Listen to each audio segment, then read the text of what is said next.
Welcome to Political Trade Secrets, an inside look at campaigns and politics, where we pull back the curtain, look under the hood, and investigate all aspects of politics and how elections are won. Now, here's your host, Dustin Olson. And welcome to Political Trade Secrets. I'm your host, Dustin Olson. Thank you very much for showing up here today. We have an excellent show in store for you. I'm actually 30,000 feet in the air as we speak this moment. So actually, Sean and I are taking the day off as I am traveling. But what I thought we'd do is we'd do a replay of a conversation that Sean and I had a couple of months ago, where Sean actually interviewed me on a strategic discipline that I created many, many years ago, about 15 years ago, because as a political strategist, there really isn't a great place that you can go to learn how to become a political strategist until we had Political Trade Secrets, of course. And what happened is I developed a discipline I called Comparative and Fusion Strategy. And the idea was that you would go and look at various different disciplines and you would see how people were able to solve their problems, solve their challenges, and be able to come up with new ideas. And by looking at what they did that worked, you could apply it to something completely different. And it gave you a sense of having fresh eyes. So we're going to go through that. It's very powerful. It is maybe one of the most powerful things that we have to provide for you. So, as always, we really are here to empower you, our fellow Americans, to be the most effective citizens possible. That's why we want to have this conversation, to give you the ability to use these tools and these methods in order to really be powerful political leaders for your community, for your state, and for our country. Because together, if we are really all stepping up, we're showing up, we're speaking up, we can together reignite American patriotism. And that's what we're really about here. So you can actually be a part of that process. We are live streaming right now all across the internet on 12 different platforms. And wherever you are right now, you can join the conversation by, posting down there, posting a comment or question and joining the conversation. While we may be off today, we will be in the comments and questions, answering people's questions about this topic and so many others. And another way that you can actually be a part of this process is by signing up to be a Political Trade Secrets Insider and making sure that you have all the best political trade secrets you could possibly have. We send out our weekly insider email. We send out exclusive stuff. So go to politicaltradesecrets.com. That's a great way to be a part of this process to reignite American patriotism.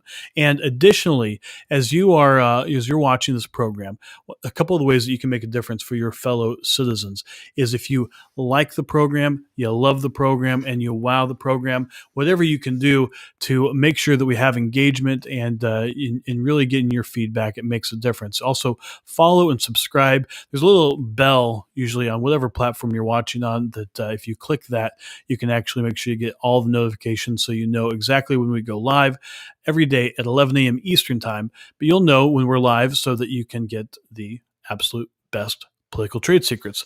Now, one of the things that we really do appreciate from our audience, and I know a lot of you really do care about empowering those people, those conservatives, those fellow believers in America's principles, to be able to empower them to step up, to show up, to speak up, to be the kind of person who leads in their community, whether or not they're in office, whether or not they are a public official or they're running for office, but really that people get that they can be a citizen leader. And the way that you could do that and actually maybe inspire someone who didn't think that was possible is by joining the Share Force.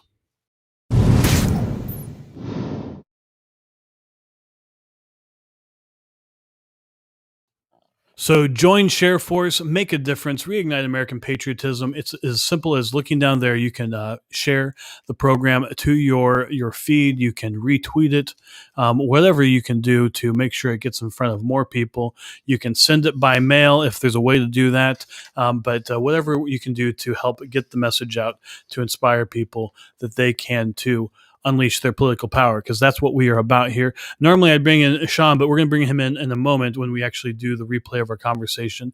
And he's going to walk through and actually ask me questions about what is fusion strategy. What is comparative strategy? How can you learn from business strategy and military strategy and in history and great leaders, and how can you take that and you can pull that and make it useful to what you're doing as you're running for office, or what you're doing as you're trying to solve some big challenge in public policy. If you are an elected leader, or you're a citizen leader who wants to make something happen in your community, how can you pull from all these great examples and to bring fresh eyes into your situation and to solve that? So I really do look forward to hearing what you have to say about this conversation.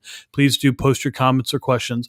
And as always, if you really do want to run for office, if you really do want to take on some issue in your community and make a difference on it, you can call us at Olson Strategies, olsonstrategies.com. That's our political consulting firm. And you can call us 202 933 3473, or you can send me an email, Dustin at olsonstrategies.com, or Sean at olsonstrategies.com.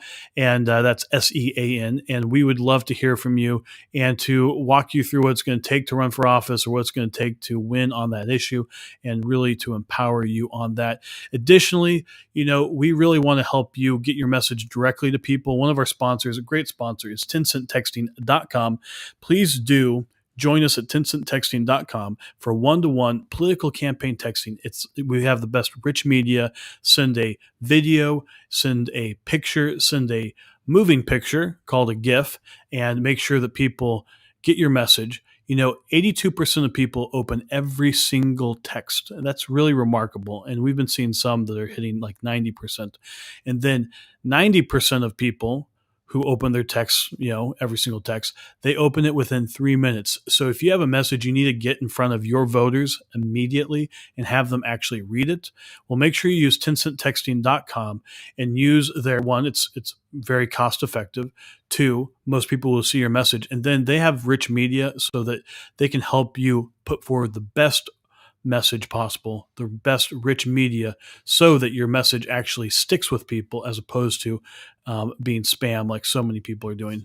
But you can actually be the one who cuts through. It is really remarkable. Go to 10centtexting.com and launch your message today. So I will be back after the conversation, and thank you very much for your interest in how to be the most effective citizen possible, most effective strategist possible, and we will see you after the conversation.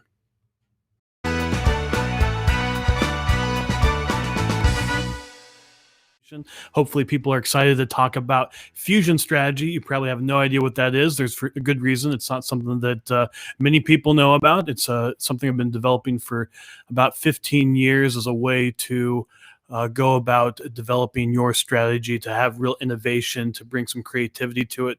We're going to be looking forward to this conversation. I know this is something that you've put a lot of time and effort in, and I'm looking forward to really getting a chance to share this with our audience and really dig into how it can make a difference. And as I've said, not just in politics, but in life. And where you really, generally we face challenges just about anywhere. So what an opportunity to have a different way to tackle them than the way you've always done it.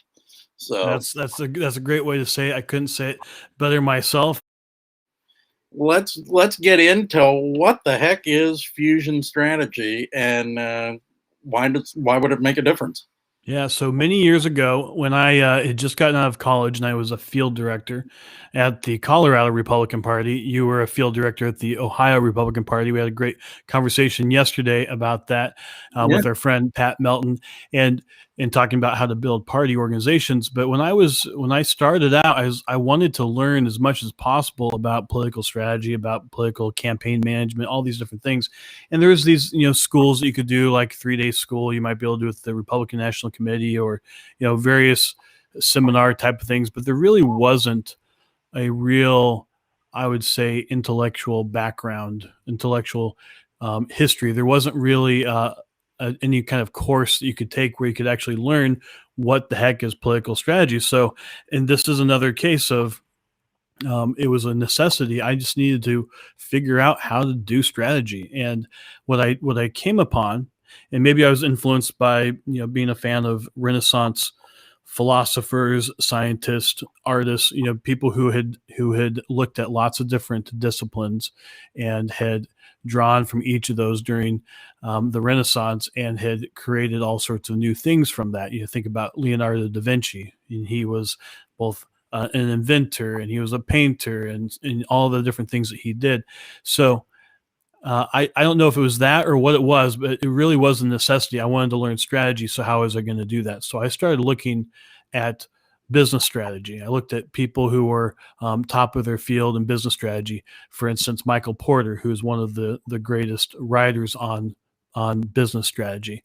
And then I looked at military strategy, and I looked at Clausewitz, and I looked at Napoleon, and I looked at Eisenhower. I looked at various people who had been strategists in military, and then I looked at the old, like, historical documents. I looked at Musashi and Miyamoto Musashi, who's a samurai. I looked at Sun Tzu and the Art of War, and I just started looking at all these different ways. And I've mentioned it a couple of times. I actually looked at Billy Graham's Crusades and how they organized to create the big tent revivals. I just kept looking at all these different places, and I eventually started realizing I was developing a discipline of what I would call comparative strategy, to look at strategy from very different vantage points, from different disciplines, from completely different parts of the world, and that I was going to be bringing that into politics. So I was looking at it from the perspective of a completely different discipline. I was looking at it from standing in someone else's shoes with different challenges, and I looked for what was the same and what was different, and then that would help me with fresh eyes be able to see maybe a new solution, a new pathway that I could move forward with in political strategy. And there's been so many innovations that have come from that. When you were getting into this, where did you look first? Yeah, so I first tried looking for political strategy books, and what I found, what most of them were basically political philosophy books. They were mostly talk radio show hosts who are great, but they had written books about their ideas about policy, and that wasn't really helpful in how to win an election. So the next place I looked in there, yeah, Rush Limbaugh, we did the tribute, and he said, "It's not my job to win elections." Yeah. It's not what I'm in the business of. So, what you're saying is, you have these radio personalities which have their job, and most of them make it very clear what their job isn't, which is what your job and our job is. So, yeah. And the funny thing is that as he said that, and he said his success isn't reliant on who wins elections. And that's one, that's self-reliant, and that's a pretty awesome perspective to take on. And the truth is, he is a fusion strategist. He is a comparative strategist. He is somebody who looked at lots of different places. He was in radio, but he also worked in sports and entertainment, and he had a lot of different experiences that he brought into it. Honestly, he did a fusion strategy. At the time, nobody had been a talk radio show host who was ultimately trying to be an entertainer. He was mostly a disc jockey who just happened to bring politics and political views into his disc jockey kind of entertainment. And that was a whole innovation. He took two things that didn't seem like they went together, and he added them. And this is oftentimes how new inventions and new ideas come about, is that two things that people didn't think were going to go together came together. Elvis would be a fusion strategist. He brought pickles and peanut butter, I think, to sandwiches. I don't know if all the ideas are always great, but for him, he was a fusion strategist when it came to that. Yeah. He also brought blues in with rock and roll and rhinestones. So he did lots of stuff. It's really good. So ultimately, what you're doing is you're artificially, in a way, creating fresh eyes. You're actually bringing a constant. If you do this consistently, and I would say at this point, it's become part of my nature to do this. You are able to create a constant beginner's mind. We talked about that last week, and you're constantly able to give yourself fresh eyes to be able to see the landscape. And ultimately, that's what you're doing when you're doing a strategy. You're figuring out how to get from point A right here to some objective out in the, out there, point B. And considering the landscape that you have to traverse, you come up with the path that you're going to take. And ultimately, when you take on this kind of an approach, you think about, well, how would an engineer perhaps look at this problem? You're going to get a fresh perspective from a completely different vantage point. And so what you're doing, we've talked about this before, where we talk about blind spots. That's something, I think I have a paper in here to show people that the idea of what you know and what you don't know, and what you don't know that you don't know, which we've got right here. Yep. And in the region of what you don't know that you don't know, these are complete blind spots. These are things that often are running the show because of your ignorance of them. You're completely blind to it, yet it's still a filter that you're seeing the world through. Kind of like the fish who lives in water but doesn't realize that water is different than air, and so on and so forth. It's a completely different perspective, and it's a place of discovery.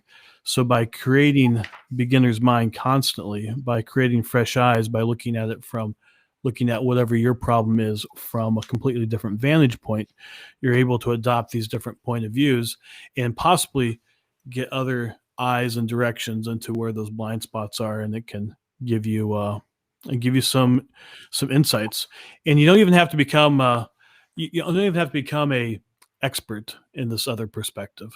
Oftentimes you just have to get a sense and almost pretend like maybe you want to figure out how a lawyer would look at it. You're not a lawyer, you're not going to go to law school, but you talk to a few lawyers about how they would look at an issue, and you take on that perspective, and that gives you some new insight that you didn't have before.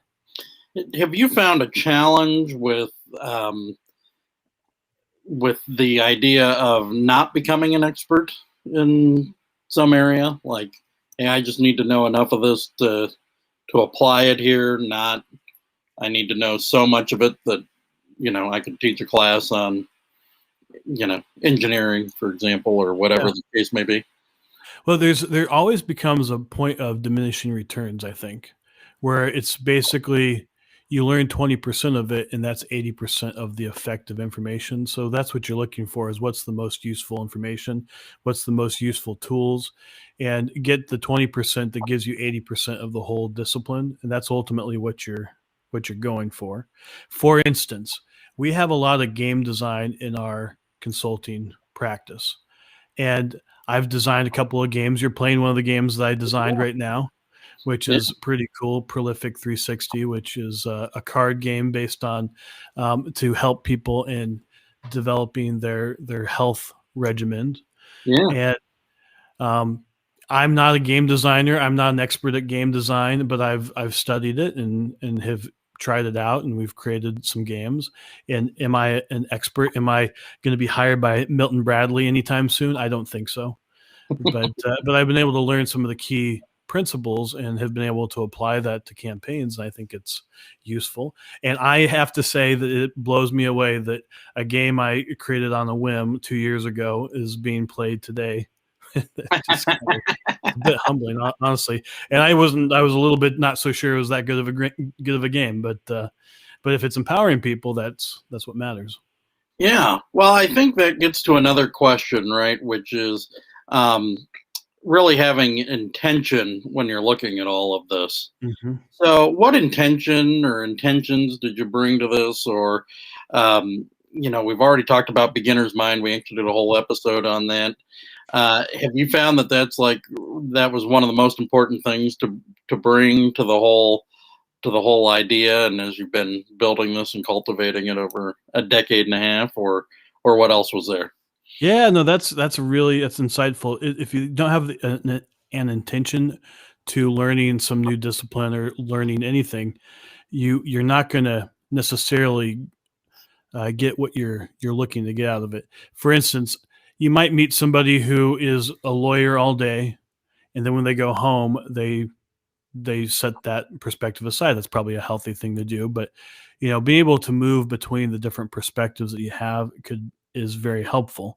So when I go into trying to learn a whole new discipline or learn, an area of study, I'm not looking to become an expert, but what I'm looking for is my intention is to pull it towards me, to ask the question constantly, how can I profit from this? How can I use this to benefit whatever it is that my big objective is? So whenever I take a course, let's say one of the tools and resources I'm going to recommend is the Great Courses, which is or the Great Courses Plus, which is a whole library of online courses, like college level courses, really amazing resource. And I will go into learning about some discipline there. And I'm constantly thinking about how can I use this to improve political strategy? How can I use this to help empower candidates to be powerful political leaders? That's constantly, whether I'm listening to or watching a course on Greek philosophy or on world history or on psychology and neuroscience, I'm always thinking about how can this help empower people to be powerful political leaders. That's what I'm looking for. So everything is going through that filter, and it's answering that question, which is ultimately the intention: is how can I profit from this with what I'm out to do in the world. And so that's really the intention is so important. Yeah, and so back to something we were talking about just a little earlier. Pat commented, "Fresh is best. See the forest through the trees." Yeah. And so, really bringing a fresh perspective. We talked about it at the beginning. We really talked about it just a couple of minutes ago. But a great reminder there. That is a critical thing here, and I think really looking at how you've developed this has really given access to that for folks and clients. So how has this helped with either working directly with clients and developing the overall campaign and strategy for clients? And I think those are two different areas. That's why I asked. Yeah, it definitely is. But to Pat's point, see the forest through the trees. Actually, this is something that, as you probably know, I'm a fan of studying Stoic philosophers in particular, and there's one of the Stoic philosophers who talks about taking the bird's eye view. It's a very old concept,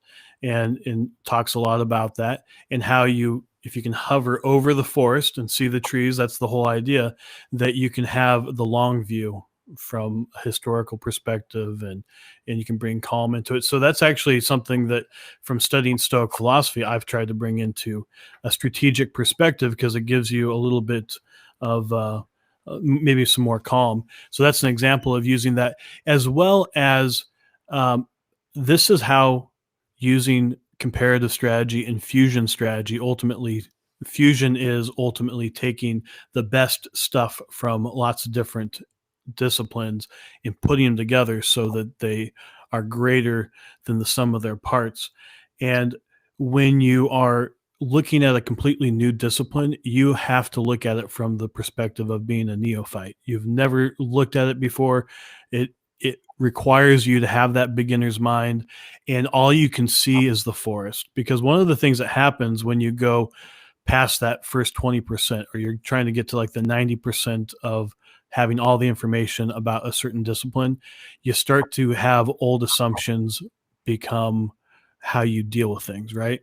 That's part of what happens when you're doing any kind of work for a long time. You start to have rules of thumb and things like that that you are using to get the job done.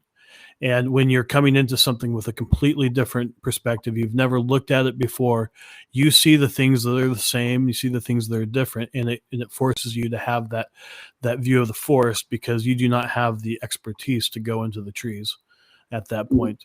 And so that's been really powerful. So for campaigns, thinking about Billy Graham and the Billy Graham crusades and the big tent revivals. So any one of those kind of organizations, like when they were doing these back in the 30s, 40s, and 50s, they would send emissaries, or coalition builders, I guess you would call them, into an area like a year in advance oftentimes. And they would work with churches in the area, with different community leaders, and they would actually do a kind of community organizing in advance of the big tent revival. And that would be how they were creating like a coalition of people throughout the community to recruit and bring people to the the big tent revival. And it was just this, after a while, you started having this groundswell of people showing up.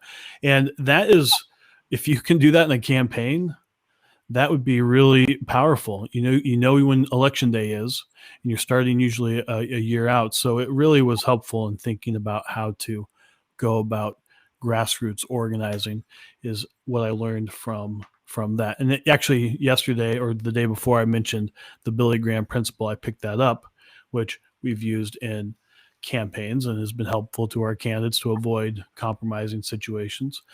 Some people call it the Mike Pence principle now, but Mike Pence got it from Billy Graham ultimately, that he doesn't have meetings with some of the opposite sex without somebody else there, which is smart. So Michael Porter, in his 5 factors of strategy, I have used that quite a bit. Something from Miyamoto Musashi that I use is the idea of the 2-sword technique. You have both the offensive sword and you have the defensive sword. And when we think about communication strategy, that's how we're always thinking about how we're pressing forward with our offensive message, and then also with a defensive communication strategy as well, to avoid attacks on our person. So I think about it that way. And then the greatest example, though, is probably reading Sun Tzu, and how Sun Tzu has really affected the Olson strategy sweet spot, which we've got right here. But this is based on the idea of attack what is weak, avoid what is strong. And so that's ultimately what we have here. And then we've added in the voters' concerns, and we look at that. And so I use, a Venn diagram ultimately.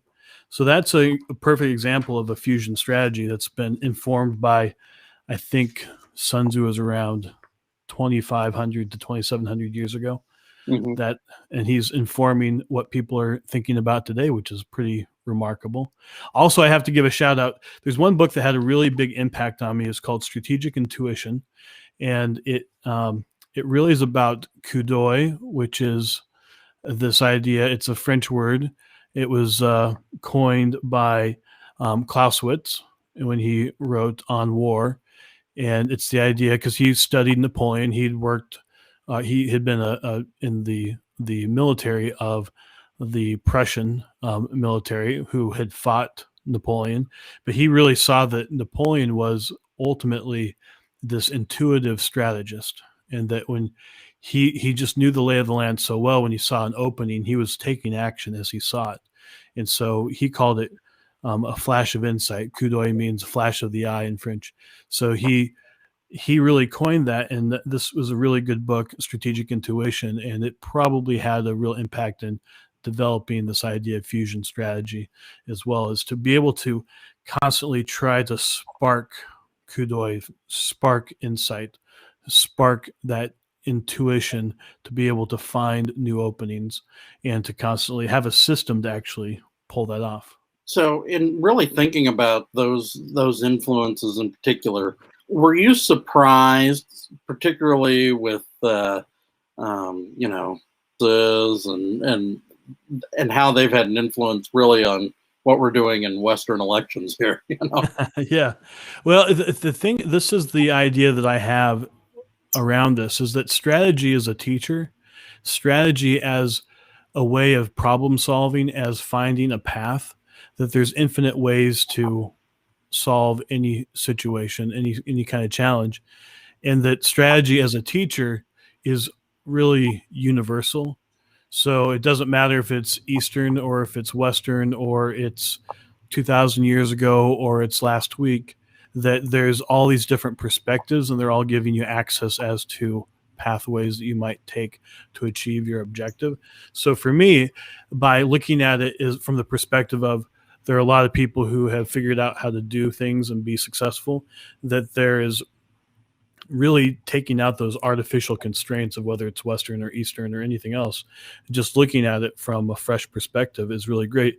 And actually, the more foreign it is to you, the more opportunity there is to have that beginner's mind, to have that fresh perspective, and to bring that into it. So the way I talked about it before is asking the question, how can I profit from this? how can I use this in what I'm doing? So always pulling it for you.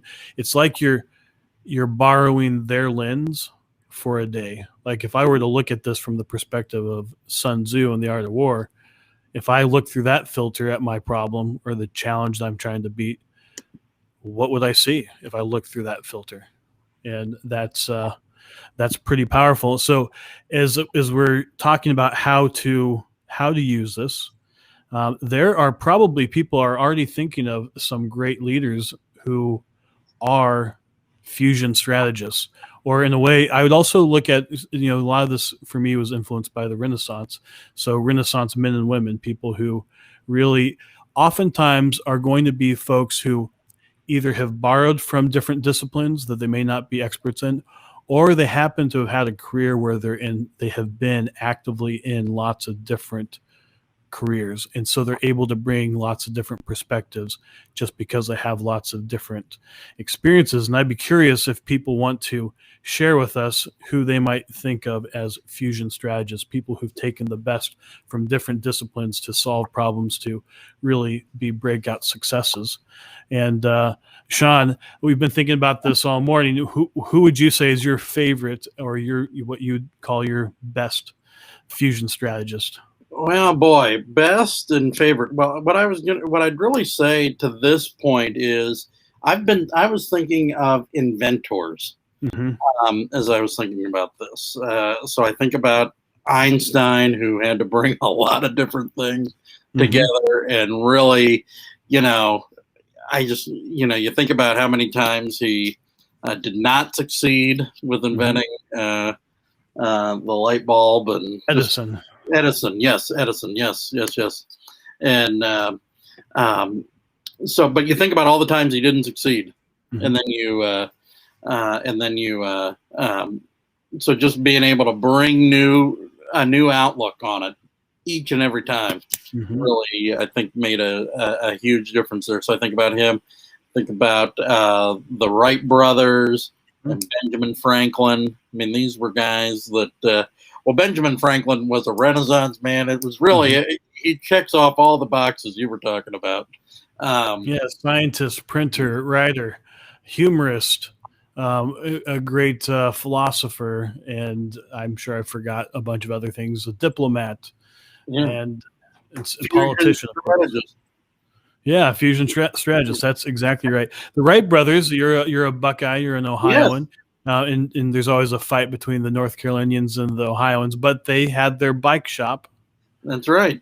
And you are a Dayton Flyer, right? I am. So the Wright brothers are near and dear to my heart. And just think about how they took the idea of flying and the idea of what they took some of what they already knew, and that's something we haven't gotten into too much. But you are going to take some things you do know into this, or that you've discovered along the way.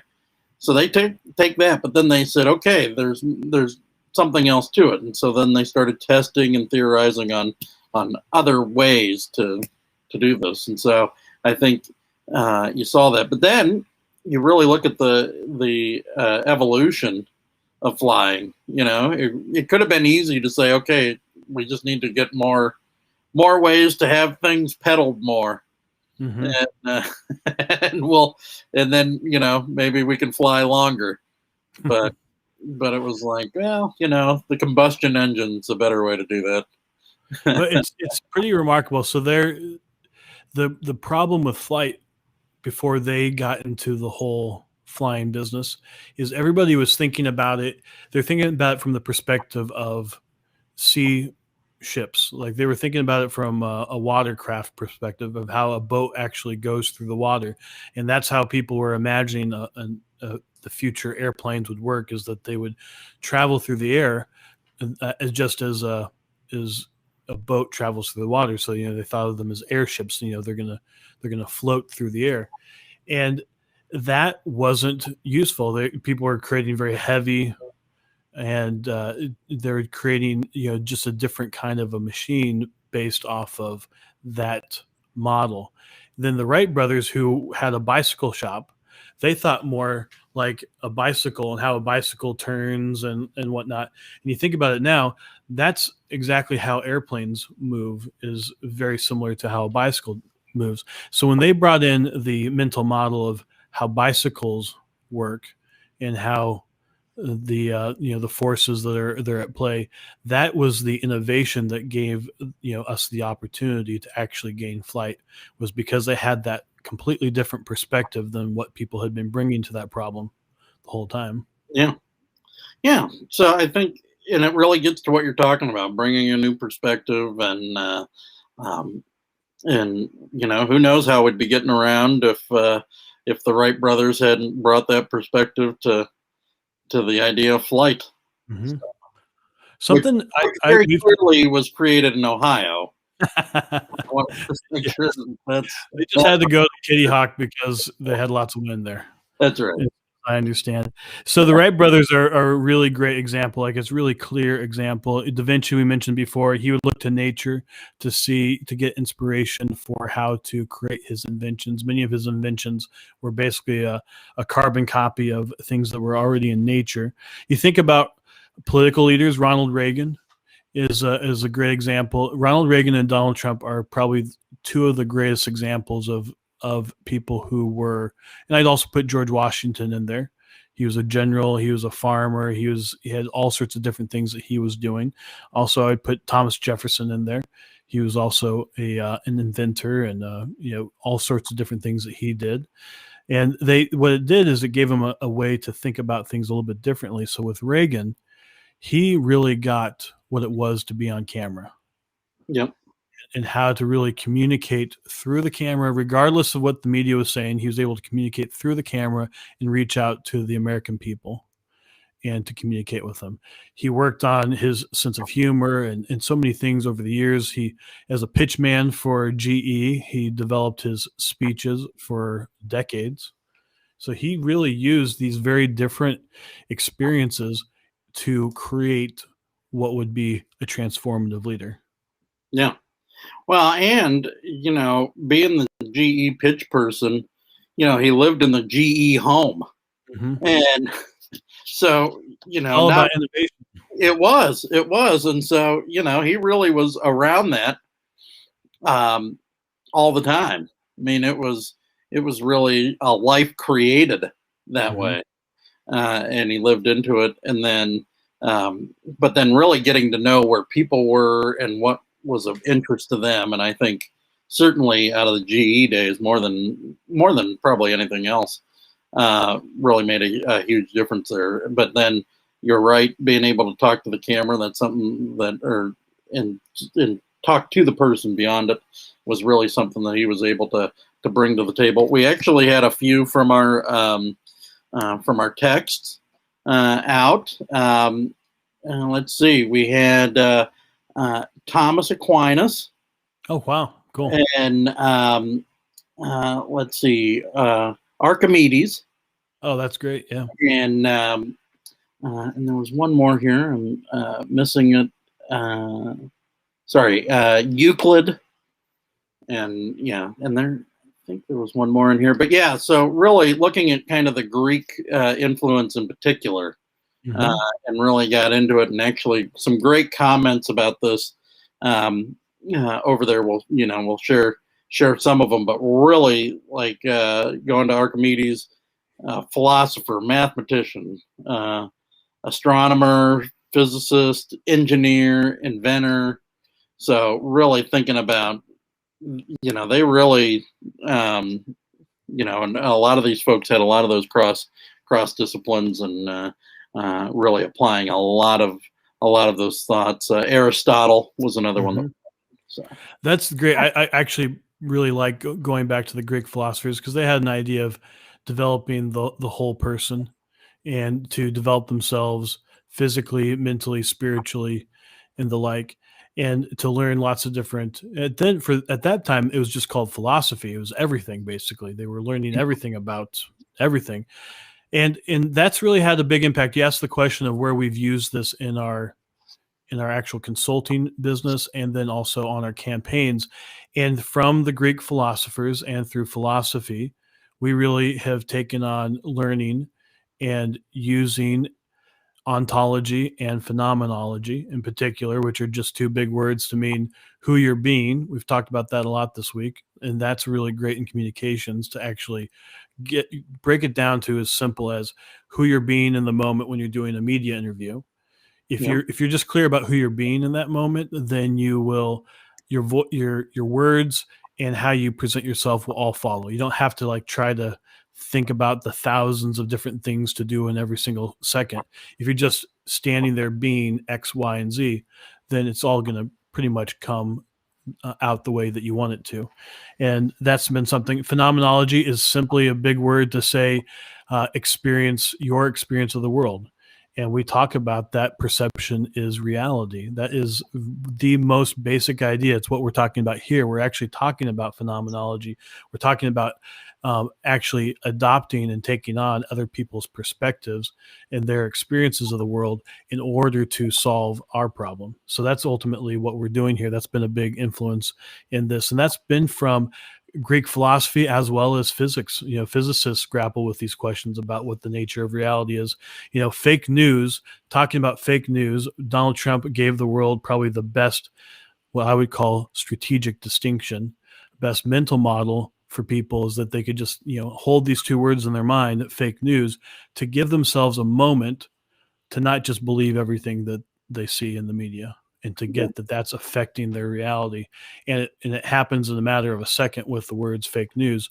And you don't have to think about it, but it allows you to do that. So we have created what we call strategic distinctions. These are mental models. So this is what we're doing when we're looking at these different disciplines, these different ways people have solved things, is we're coming up with lots of different perspectives, which we call strategic distinctions, which are basically mental models, ways to look at things. And one of the people we've mentioned a couple of times, we haven't really got into it, is Donald Trump. One of the telltale signs of somebody who is a fusion strategist is that they have been successful in lots of different, very different areas of life, things that you wouldn't expect. From being a developer to being a reality TV show host to being president of the United States, these are completely different things, to being an author, and just go down the line of all the different things that he's done and he's been successful at. A fusion strategist is going to be one of those. Ben Franklin, he's an inventor. He's a politician. He helps found a country. I mean, he starts the postal service. He starts libraries. It's remarkable the things that he did that were completely unrelated. Yeah. And was successful. So you mentioned that we actually got a few more from our text line. So if you're out there, Dustin, you might want to put up the text line. Yeah, it's a great idea. How to join us there. You can text 202-918-3345.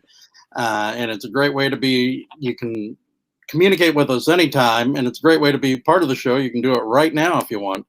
As one of our listeners did, who said Scott Adams, Elon Musk, and Jeff Bezos. Yeah, no. Elon Musk just decided he was going to, it almost sounds like a joke, but he decided to create the Boring Company. It's these big earth movers that bore into the earth. And he calls it the Boring Company. And then he just decided to go to space. He decided to have a car company, but ultimately it's not a car company. It's an energy company. He just decides to do things that are completely different. And it all came from doing PayPal ultimately. Those are really great examples of that. Somebody that we've talked about on this show who is a fusion strategist and has really made a difference in what we do, as well as a couple of our guests have talked about it, is Donald Miller, who wrote the book, The Story Brand Method. And he used to be a screenwriter in Hollywood, and now he's a business consultant, and he really talks a lot about marketing. He took basically the formula of every story, every movie, every fable, every myth, and he applied that to marketing. And so when we talk about be the Yoda, not the Skywalker, we are using his expertise that he had as a screenwriter, and we're now applying it to politics, because ultimately you need to look at all of the voters in your district as Skywalkers. They're the heroes in their story. You're the Yoda who's coming along to empower them and support them in being that hero to their own story. So we're taking that along and applying that. And by the way, in his trainings, he points to Donald Trump as one of the best at doing that process. Yeah, and I think that's one of the things that's actually missed in how Donald Trump communicated. He really always made it about the people he was serving, and people in Middle America and the forgotten people. And it is amazing. It goes back to the filters conversation we were having earlier.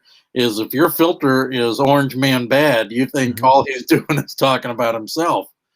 And what he really said was, no, in the actual communication, he said, "Here are the things I'm up to, and this is about you, not me.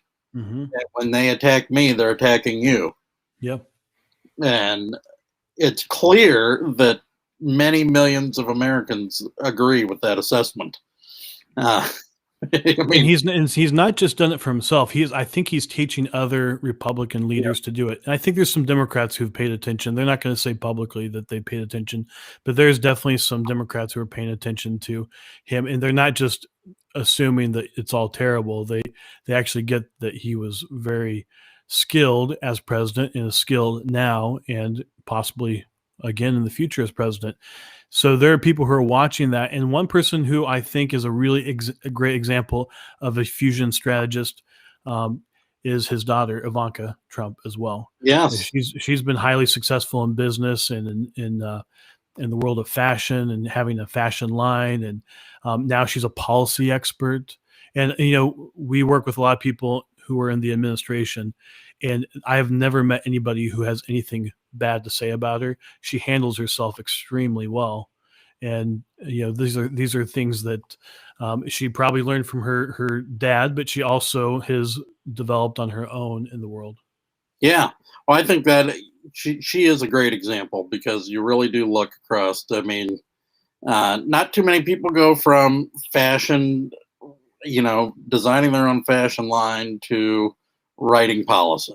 Very, very few, in fact. I think one, to my knowledge. And, but, very skilled in both, to be perfectly honest. And really was able and to reality TV. She was also on the program with her dad. And then I think about Oprah. Yeah. She is an amazing fusion strategist, somebody who's been big in media, publishing, business, and self-help, everything. She's been big in everything, in films. Pretty much Oprah touches things and they turn to gold. So that's another thing, is that people who are involved in lots of things and they almost always go well. They are. So I don't know what this comment is, but I want to know what it is. It says only you, Sean. I'm not quite sure what that's referring to. I assume that it's that everything you touch turns to gold. That's what I think that comment was to. That's a great question. I don't know. What were we talking about that only I would have? I think it was that everything you touch turns to gold. That's my well, opinion. I like it. Let's go with that. Yeah. And then I had one other person that I was thinking about. Well, actually, just think about people who've been on the show. It's interesting that one of our early episodes on the live stream, we talked with Drew Ryan, who created a great canvassing live calling app that the Republican Party uses, and he's actually been influenced by the StoryBrand method and Donald Miller. It's partly why they called it campaign sidekick, as opposed to being campaign hero. It's campaign sidekick. It's there to support the hero in the story, which is all the volunteers out there and all the campaigns who are out there being the heroes. And then I think about we had a great conversation with John Rogers about his background as an equities trader. Yeah. And taking reversion to the mean and applying it to politics. And it really gave us some new insights when he was able to give us that perspective. Well, and I think when you look at that, it really does make a huge difference to be able to take a look at what really how any background, and it's something that you and I were talking about in show prep, how any background can make a difference in politics. So if you're out there and you say, well, I can't run for office because because I've done X, or like as a career, or I've only done Y, and you need some other type of experience. No, I mean, you can come from any walk of life to have a powerful political impact, and so I think it's pretty interesting. John Rogers talked about basically, he said, "Oh, this was kind of the thing to do." He learned it, and then what he really got was, "Oh, I can apply this to politics and be better at that." So, and I enjoy it. So. Yeah, and that's the great thing is you can take what's good. I studied neuroscience in college, and I would hate my life if that was what I had actually done, because I doing research and all that stuff. I just would not have been interested in doing it. However, I learned the things I needed to learn out of it to really make a difference in marketing and in politics.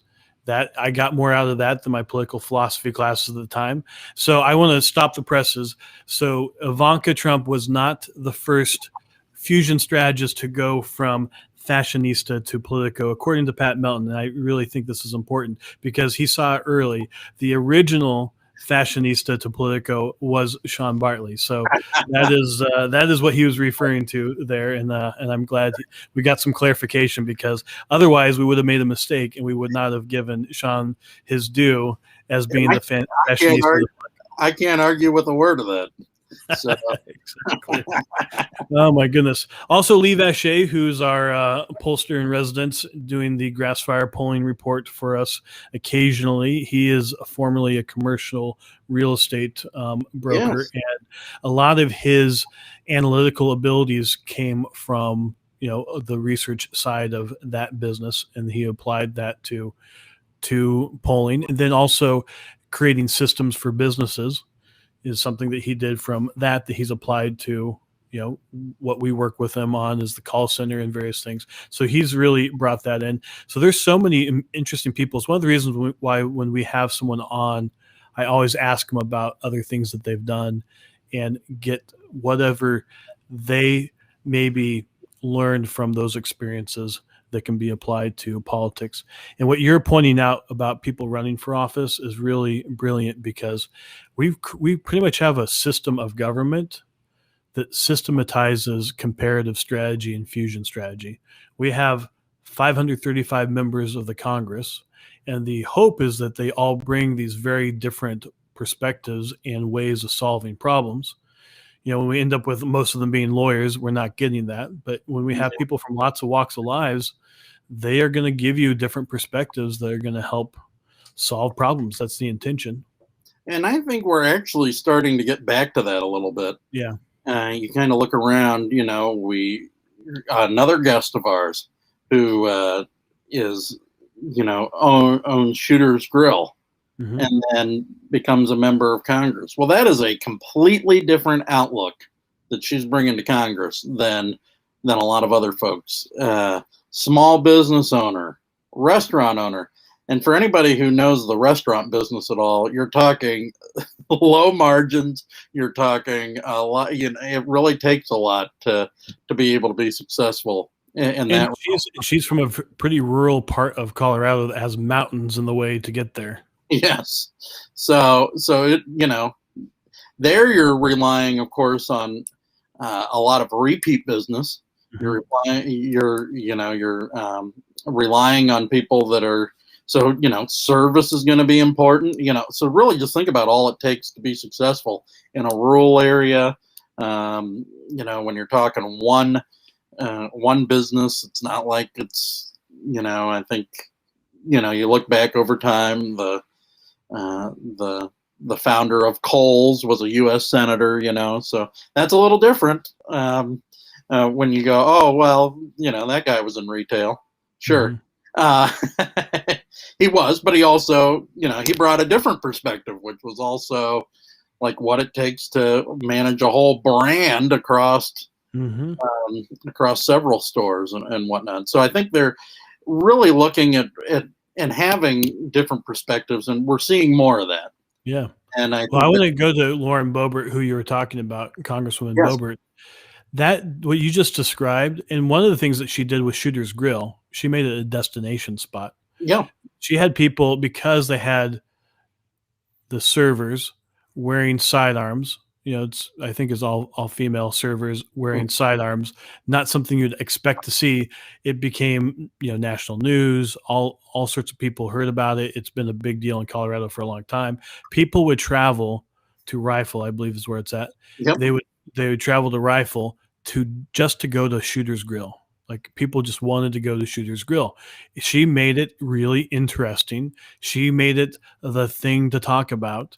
And is it surprising that she's the best known freshman member of Congress? She's the one people are talking about. She's the one people are trying to get on their television shows. It's not surprising. She developed that with her business, out of the needs that her business had to be successful. yeah. Oh, exactly right. And then, but she also is bringing other perspectives that are not necessarily well represented. She's the mother of young children. So that's another perspective she's bringing to this. So I think there, and that's just one member. I think you kind of see the new class is you really have a lot of different backgrounds. I think some have been in commercial real estate and development and stuff like that, as opposed to. So I think and I don't know if the percentage of lawyers has gone down, but I do think what you're seeing across the board though is more. A broader swath of folks, because it used to just be 2 or 3 types of people that were serving for a very long time. Well, I'd like to go through. People could feel free to keep telling us other fusion strategists that you are aware of, and we'll keep taking examples of that. But to just quickly recap on kind of how you go about this. One is to constantly be bringing yourself to beginner's mind, always looking at things from a fresh perspective, always looking at the landscape from a whole new perspective. So it's going to be being curious, being humble. I think that's a big part of it, that you don't know everything. So you have to go look at how other people have learned those things, going and adopting different perspectives, and really ultimately pulling the data, the information, the perspective towards you, borrowing the lens of a whole different discipline or profession to you, and looking at it to solve problems in your own life. And a couple of resources that I think would be really helpful for people to do this is, there's a couple of books. Ultra Learning. It's a really good book about how to go about learning that 20% of a discipline quickly, to do it over like a 6-week period, and actually it has a lot of ways to set up a way to learn that. I try to use that when I did the game design stuff. That's how I went about it, is using the Ultra Learning. So it's a book called Ultra Learning. Highly recommend it. We had someone mention Scott Adams, who we mention often on the show. I would give you 2 of his books. So he's the creator of Dilbert. He's a cartoonist. He also used to be in the business world, and has an MBA. And of course, Dilbert is a comic strip about workplaces and how they're dysfunctional. So he brought his experience being in the business world and his drawing skills, and he created a comic that became wildly successful. But he wrote a book called How to Fail at Almost Everything and Still Win Big, which is all about systems and developing systems on how to constantly gain skills to improve your likelihood of success. And then his second book, which we think a lot of, and I don't think you'd call him a fusion strategist, but it's all about Donald Trump and his persuasion abilities, which is Win Bigly. Highly recommend it for anybody running for office, regardless of your party. And in that, he talks about talent stacks. And his idea is that if you take a talent stack, the idea is that he looks at himself, or he looks at Trump, and he says, Trump has this reality TV background. He has this business background. He's pretty good at speaking. And the idea is that you don't have to be necessarily the absolute best at everything, but if you can be pretty good at a bunch of different disciplines or skills or talents, and you can start stacking them together. You can get your own unique blend of those that's going to have you excel. So he's taking kind of this idea and he's giving you a way to go about developing yourself as a fusion strategist. Yeah, and actually, the idea of the talent stack says that, like, being the expert in one area doesn't make the difference. It's really being able to say, okay, I do these things fairly well, pretty well. Okay, what does melding that all together bring about? So, we mentioned Lauren Boebert, right? What she did pretty well is market. Mm-hmm. And and build a destination spot. But she also got that when the pandemic came, that, hey, following these lockdowns doesn't work. Yeah. And so she really got to be outspoken on that, and it was congruent with who she was, and she knew ways to actually further the conversation on it, and that was. One of the things about one of her talent stacks, or one of the talents within her talent stack, is that she got clear at a fairly young age about what her bedrock principles were. Like, what are the things that are like, I will take a stand on this? And then she's used those along with her marketing abilities, her business abilities, and she's used her experiences as a mom. She's used her experiences as I think she's a marksman and all that. So all these different things, she's brought them all together into a very unique package that no one else can replicate. And so ultimately, it gives you a competitive advantage when you start to have all these different perspectives. There's no one else who's Ben Franklin. No one else could even. It would be kind of silly to try to be Ben Franklin. Now you can be your own version of a Ben Franklin. You can be your own version of whoever you are with a bunch of different talent stacks. Ronald Reagan and Donald Trump have things in common, but they're different people. We had Ben Higgins on, and he's the former bachelor. And one of the things we saw in him is his comfort level being under scrutiny.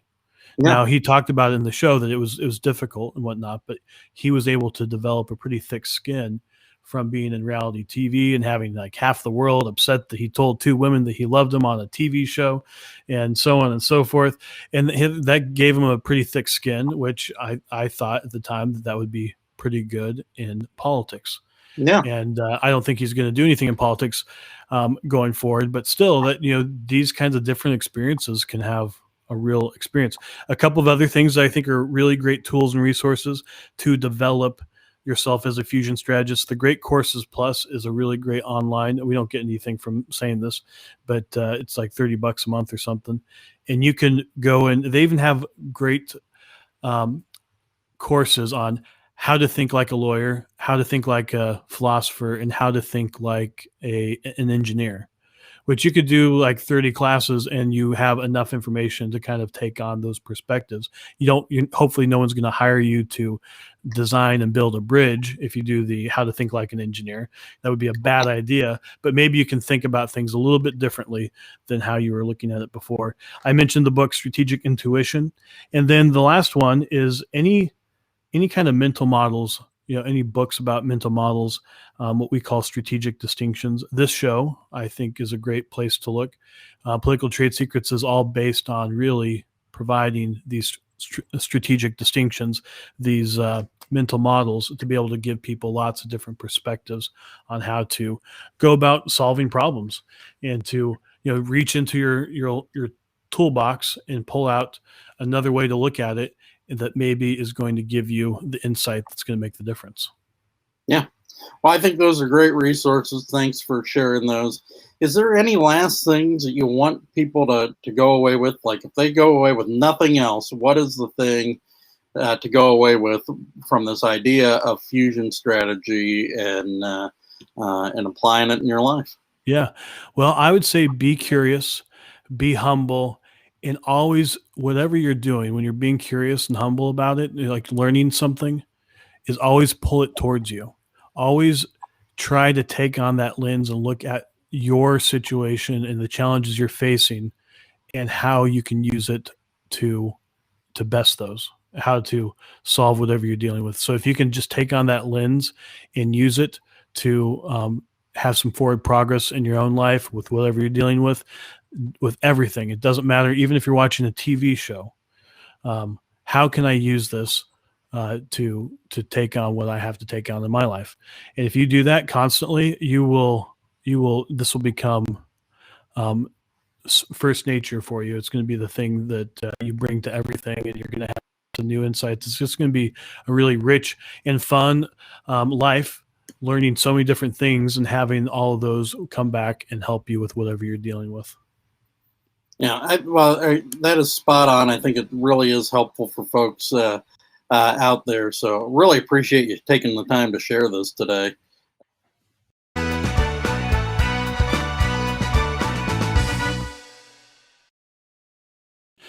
Thank you very much for joining us for that important conversation, and hopefully you got some value out of it. You saw things a little bit differently than you have before. I really do love sharing some of these unique tools and methods that we have developed over the years, and I'm very proud of Fusion Strategy and what you can learn from that.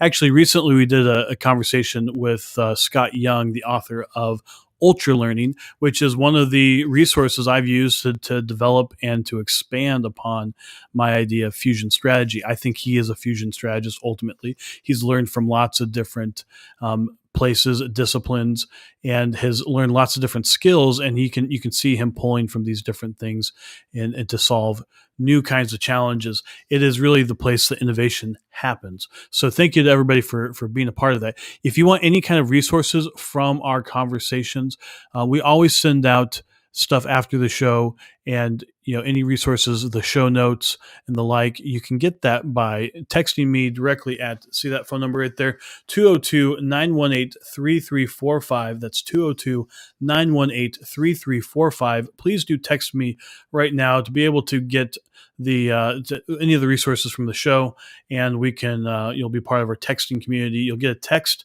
back that you'll have a link. You'll opt in, but once you opt in, you're actually getting a direct text from me.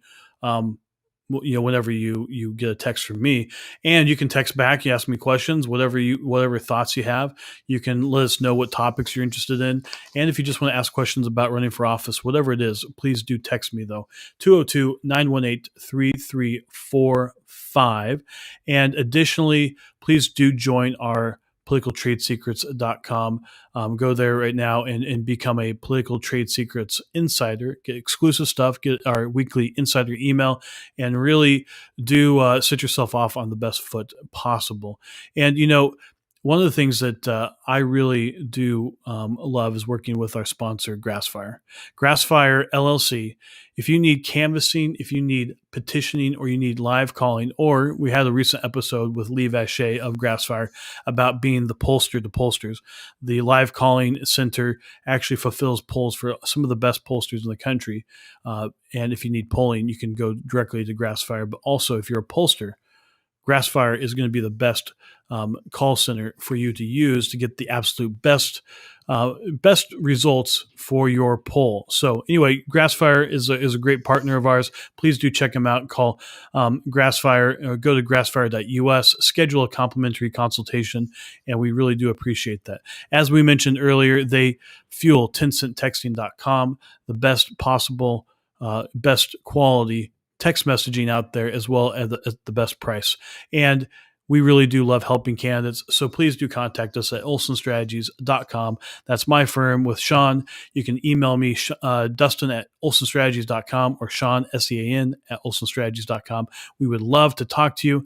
Thank you very much for being a part of this program today, and for all that you do to make a difference for your community. We really do appreciate you taking some time to join us for these important conversations. We will see you tomorrow live, myself and Sean, as we explore some more great political trade secrets. See you then.